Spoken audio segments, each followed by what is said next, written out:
తన ఆత్మకు నాయన ఇదిగో లాజరుకి ఇచ్చిన అబ్రహాము రూపున అనుకున్న నెమ్మది దయచేయమని, రెండవ రాకల్లో నీతో ఉండే భాగ్యాన్ని దయచేయమని, విడిచిపెట్టిన కుటుంబానందరికీ ఆదరణ దయచేయమని, సమాధి కార్యక్రమం అంతట్లో మీరు తోడుకుని మహిమకరంగా జరిగించమని యేసు నామములో ప్రార్థన చేసి అడిగి పొందుకొని నామ తండ్రి.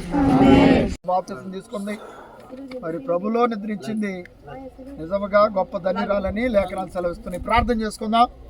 మహాగణుడా, పరిశుద్ధుడా, ప్రేమ స్వరూపి, ఈ దాసురాలు మంద యేసుమ గారు మరి భూలోకానికి మీరు అయ్యా నిన్నటి దినం వరకు మీరు ఇచ్చిన కృప కొరకై స్తోత్రాలు. రాత్రికాల సమయంలో నీ అందు నిద్రించి ఉండగా ప్రభా, లేఖనాల ప్రకారంగా శరీరం అనగా మన్నైనది మరలా భూమికి చేరును, ఆత్మ దాన్ని దయచేసిన దేవుని యొద్దకు చేరునని ఈ లేఖనాల ప్రకారంగా ఈ సమాధి కార్యక్రమం అంతట్లో మీరు తోడుకుండండి. ప్రత్యేకంగా కుమారులు, కుమార్తెలు, అల్లుళ్ళు, కోడళ్ళు, మనవలు, మనవరాలు, రక్త సంబంధికులు ఓదార్చమని, నీ రాకల్లో నాయన నీతో పాటు నీ కృపను అనుగ్రహించి ఈ కార్యక్రమం అంతట్లో మీరు తోడుకుని నడిపించమని యేసు నామములో ప్రార్థన చేసి అడిగి పొందుకొని ఉన్నాం తండ్రి.